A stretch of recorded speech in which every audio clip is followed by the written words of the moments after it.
Have you ever noticed certain quirks in someone that don't quite make sense until you hear what they've survived? Let's be real, narcissistic abuse doesn't just mess with your emotions. It rewires the way you move, feel, trust, even clean your house. These habits might look weird to outsiders, but for survivors, they're the scars you can't see. Let's dive in. 1. They don't trust compliments, not even the sweet ones. You say something kind to them, and instead of smiling, they pause. They look away. They say thanks, but it doesn't land.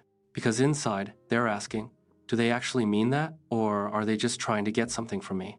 This habit isn't about being negative, it's about survival. When someone's used to being manipulated with kindness, even real love feels like a setup. They're not being cold. They're just tired of falling for beautiful lies. 2. Their smile doesn't always reach their eyes. They show up, they laugh at the right moments. They tell you they're fine. But their energy? Flat, guarded. Like they're playing a role they've rehearsed too many times. It's not fake, it's armor. Because in their past, showing real feelings gave the narcissist ammunition. So now, even around safe people, they wear a mask. Not to deceive, to survive, to avoid being picked apart again. 3. They clean like they're trying to scrub away chaos. Their house isn't just tidy, it's surgically spotless. Drawers are organized, counters wiped over and over. You might think they're a neat freak, but it's deeper. When someone's life was controlled by a narcissist, nothing ever felt safe or predictable. Cleaning becomes their therapy. It's not about the dust, it's about finally feeling like anything is under their control. Every scrub, a silent scream for peace. 4. They check the locks, then check again, then again. Doors locked, they know it. But 5 minutes later, they're back checking it. Again. Not because they forgot, but because for so long, nothing ever felt secure, not even themselves. They were gaslit, betrayed, invaded. Their space never felt sacred. So now, these paranoid checks, it's their nervous system begging for safety. A small ritual to tell their brain, you're okay now, no one's getting in this time. 5. They'd rather be alone even for the fun stuff lunch. Alone, vacay, solo trip. It's not antisocial, it's liberation. Because for so long, even simple decisions were weaponized. Why would you wear that? You always choose the worst restaurants. So now, they reclaim the joy of their own company, choosing their own food, their own itinerary, their own peace. It's not isolation, it's healing, it's freedom, and it's sacred. 6. They stutter.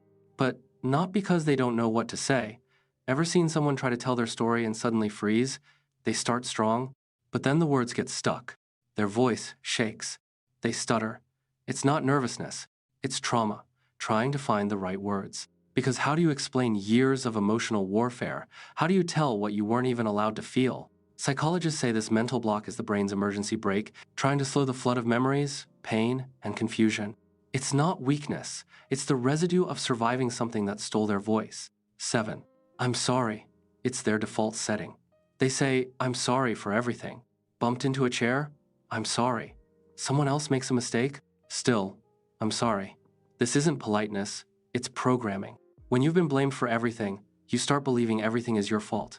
It becomes reflex. Say sorry before they get mad, before it turns into a fight, before you're made to feel small again. But here's the truth they need to unlearn. You don't have to bleed for other people's cuts anymore. 8. They avoid eye contact even with people who care. You're talking to them, you're being kind, but they won't look you in the eyes. Why? Because in their past, every time they spoke up, they got cut down, criticized, mocked, dismissed. So now, looking someone in the eyes feels like standing naked in a war zone. It's not about disrespect, it's about protection. Psychologists call it a shield response, a reflex to avoid vulnerability, because eye contact might mean judgment. And they've had enough of that to last a lifetime. 9. They get anxious just trying to prove a point. You ask them a question, they know the answer. But suddenly, their breathing quickens, hands shake, voice wavers. They're not lying, they're reliving. Because for so long, nothing they said was ever right. Their opinions were shot down, their voice was always too much, too emotional, too dramatic. So now, even when they're finally being heard, their body freaks out. It's not just a conversation to them, it's a battle to be believed, to be valid, to matter. 10. Compliments make them uncomfortable. You look amazing today. Oh, this old thing? You crush that presentation. It wasn't that great. Compliments bounce right off them. Not because they're modest, but because deep down, they don't believe they deserve it. Narcissistic abuse rewires the mind to reject praise, to downplay wins, to dodge recognition like it's a trap. They've been taught that being seen is dangerous, so now love and validation feel suspicious. But let this be the reminder, being celebrated isn't a setup. It's okay to accept the light after living in someone else's shadow. If you see yourself in these habits, you are not crazy. You are not broken. You are healing. These weird traits, they're battle scars. They're survival tools. And they don't define who you are, but they do tell the story of how strong you had to be. And if you're ready to let go of what they made you believe, there's a whole world waiting to show you who you really are. Not their version, yours.